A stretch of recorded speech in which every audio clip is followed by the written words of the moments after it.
আমি এখন এসেছি সুন্দরবন উপকূলীয় এলাকা সাতক্ষীরার শ্যামনগর উপজেলার ধুমঘাট গ্রামে। এই প্রত্যন্ত গ্রামে একজন নারী তার নিজের ক্ষেতে সবজির চাষ করে যে সফলতা এনেছে, বিভিন্ন সবজির চাষ করে তিনি সফলতা পেয়েছেন। ঢেঁড়স, কুমড়া, লাউ, পুঁইশাক, উচ্ছে সমস্ত সবজির চাষই তিনি করেন।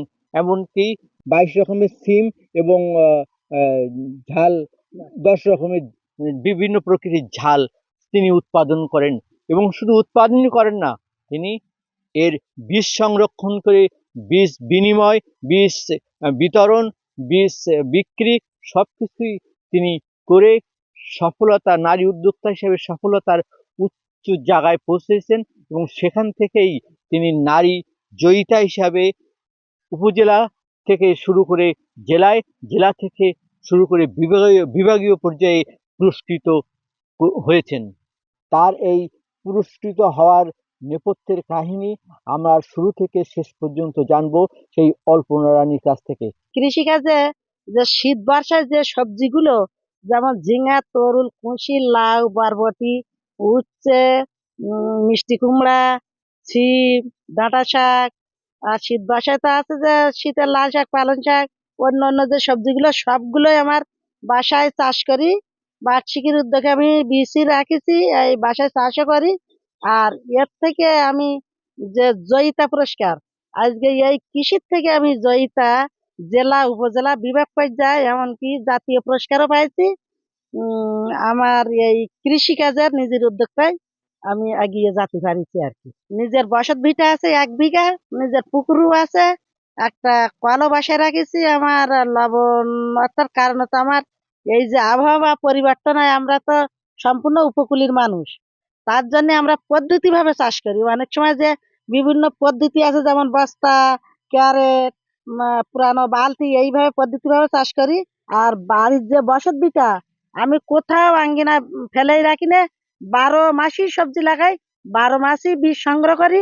আজকে এই বীজ সংগ্রহ করে আমার বীজ ব্যাংক তৈরি করতে পারিছি। আমি একজন জয়িতা নারী হয়েছি, এরকম গ্রামে আরো জয়িতা নারী হোক আমার মতন, তারা বীজ ঘরে ঘরে এসপি জাতের বীজ রাখুক। তা আমার মতন যদি উদ্যোক্তা নারী না হয়, তাহলে তো আমাদের কৃষিকাজ হারিয়ে যাবে।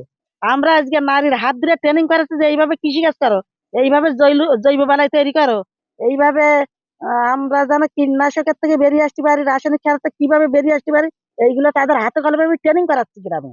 আমাদের পরিবার নিজে সুস্থ থাকবো, পরিবার সুস্থ রাখবো, সবাইকে সুস্থ রাখবো, এটাই আমাদের আশা। কাজ এই বার্ষিকীর হাত দিয়ে আজ জীবনের আলো, এই কৃষকের এই বার্ষিকীর হাত দিয়ে আমি এই গ্রামে গ্রামে কৃষকের আলো ফোটাচ্ছি। আমি এখন এসেছি সেই নারী জয়িতা অল্পনা রানীর বাসায়, যেখানে তিনি বীজ সংরক্ষণ করেন নানা প্রজাতির। আমরা সেই বীজ সংরক্ষণ কিভাবে করেন, কি তার উদ্দেশ্য, তা জানার জন্য সরাসরি যাচ্ছি অল্পনা রানীর কাছে। আমি যে সবজি চাষে, যে সবজি ফল খালি উৎপাদন করি না, এর সাথে আমি বীজ উৎপাদন করি। মেন আমার টার্গেটটা বীজের জায়গায়।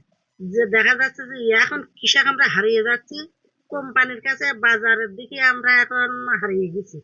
যে বাজার থেকে বীজ আনবো তাই রোপণ করবো, এইটার থেকে আমরা বেরোবার জন্য আমার এটা একটা সংগঠন, শাপলা নারী উন্নয়ন একটা সংগঠন। সংগঠনে আমার 50 জন নারী আছে। সে নারীদের নিয়ে আমরা প্রতি মাসে মিটিং করি যে আমরা বীজ কিভাবে উৎপাদন করা যায়, কিভাবে বাইরে আমরা তারা যে আমাদের কাছে বীজ চায়, এই বীজগুলো যেন আমরা বাইরে দিতে পারি কুরিয়ার মাধ্যমে। যে বিভিন্ন জেলায়, বিভিন্ন বাইরের দেশেও আমরা বীজ দেই। আর বীজ এই সংগঠনের আমরা একটাই নাম বের তৈরি করেছি এখন, যে আমরা শাপলা নারী উন্নয়ন সংগঠনের বীজ ব্যাংক। যে প্রান্তে মানুষ আসুক, কৃষক কিষানে আসতে ফিরে যাবে না, তাদের বীজের দামও দেওয়া লাগবে না, তবে তারা বুঝুক যে স্ত্রী জাতের বীজটা কেমন, কেন হারিয়ে যাচ্ছে, এই বীজটা আমরা ঘরে রাখতে পারিছি, আমরা আবার বীজ ফোটাতে পারি। আমরা দুর্যোগ প্লাবন ঝড়ে যতই পড়ি, আমাদের বারবার উপকূল এলাকায় আমাদের বারবার দুর্যোগ হয়, তবে আমরা একবারের জায়গায় 2 বার আমরা বীজ মাটিতে বপন করতে পারি। কেন পারি? আমাদের কাছে বীজ আছে, আমরা বীজ কিন্তু হারাতে পারিনি। আমার কাছে বীজ আছে 400 প্রকার।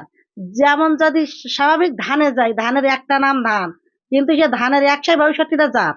যেমন ছিম, ছিমেরই তো একটা নাম, সিমের আমার বৈশিষ্ট্য আছে, তার জাত আছে আমার কাছে 22টা। এই যে মরিচ আছে 10টা, ডাঁটা শাক আছে 8টা। এইভাবে সব বীজ ভিন্নতা আছে। নারী জয়িতা অর্পণা রানীর কাছ থেকে জানলাম তার বীজ সংরক্ষণ, তার কৃষি উৎপাদন, এমনকি তার পশুপালনের মানে নতুনত্ব উন্নয়ন ঘটানোর সেই পদ্ধতি কথা জানতে পারলাম। তিনি এই নারী উদ্যোক্তা হিসাবে কৃষিতে জয়িতায় পুরস্কার পেয়েছেন, বিভিন্ন উপজেলা থেকে, জেলা থেকে বিভাগীয় পর্যায়েও তিনি পুরস্কার পেয়েছেন জাতীয় পর্যায়েও। মমতাজ আহমেদ বাপি, সময় সংবাদ, শ্যামনগর, সাতক্ষীরা।